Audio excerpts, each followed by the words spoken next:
السلام علیکم بچوں۔ وعلیکم السلام۔ رحم دل پری کی کہانی تو بڑی مزے کی ہوتی جا رہی ہے۔ آپ کو یاد ہے کہ پچھلے حصے میں ایک بونا کاشف کی جیب میں رہ گیا تھا۔ اب وہ بونے کو واپس بونوں کے دیس میں چھوڑنے جا رہے ہیں۔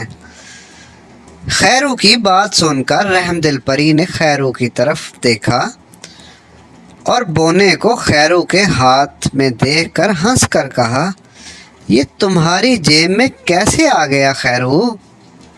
پتہ نہیں رحم دل پری، میں نے اچانک ہاتھ جیب میں ڈالا تو مجھے پتہ چلا۔ خیرو کی بات سن کر پری نے بونے کی طرف دیکھا تو بونا رو رہا تھا۔ رحم دل پری نے اسے تسلی دے کر کہا، رونے کی ضرورت نہیں، ہم واپس چلتے ہیں، تمہیں تمہارے گھر چھوڑ کر آتے ہیں۔ یہ کہہ کر پری نے اپنا قالین اشارے سے واپس موڑا اور پھر بونے کے شہر کے قریب جا کر قالین کو زمین کے قریب اتارا اور بونے کو خیرو کے ہاتھ سے لے کر زمین پر رکھ دیا اور اس سے پوچھا، اب تم اپنے گھر چلے جاؤ گے نا؟ بونے نے ہنس کر کہا، ہاں ہاں رحم دل پری، مجھے اپنے گھر کا راستہ آتا ہے، میں چلا جاؤں گا۔ آپ کا بہت شکریہ، آپ کا بہت بہت شکریہ۔ یہ کہہ کر بونا ایک طرف بھاگ گیا اور رحم دل پری کا قالین ایک بار پھر ہواؤں میں اڑنے لگا۔ خیرو، فاطمہ اور کاشف تینوں قالین پر بیٹھے قدرت کے نظارے دیکھ رہے تھے۔ پرندے ان کے قریب سے اڑتے ہوئے گزر رہے تھے۔ ایک خوبصورت پرندہ تو آ کر قالین پر ان کے پاس آ کر بیٹھ بھی گیا۔ فاطمہ نے اس پرندے کو ہاتھ لگانا چاہا تو وہ پھر سے اڑ گیا۔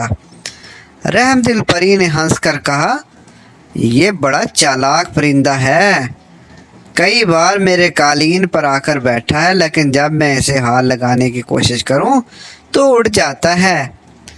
خیرو رحم دل پری کی بات سن کر بولا، رحم دل پری، آپ تو اسے جادو کے ذریعے پکڑ سکتی ہیں نا؟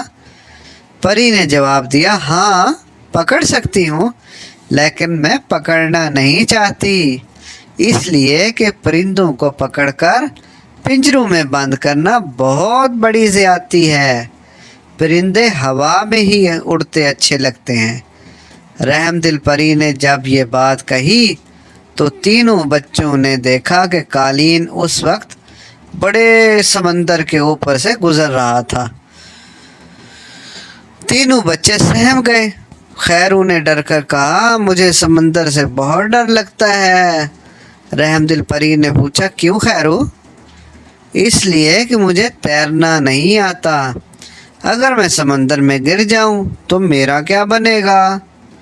رحم دل پری نے ہنس کر کہا، تمہیں ڈرنے کی ضرورت نہیں، اس لیے پہلی بات تو یہ کہ تم سمندر میں گرو گے ہی نہیں، اگر گر گئے تو میں تمہیں فوراً سمندر سے نکال لوں گی۔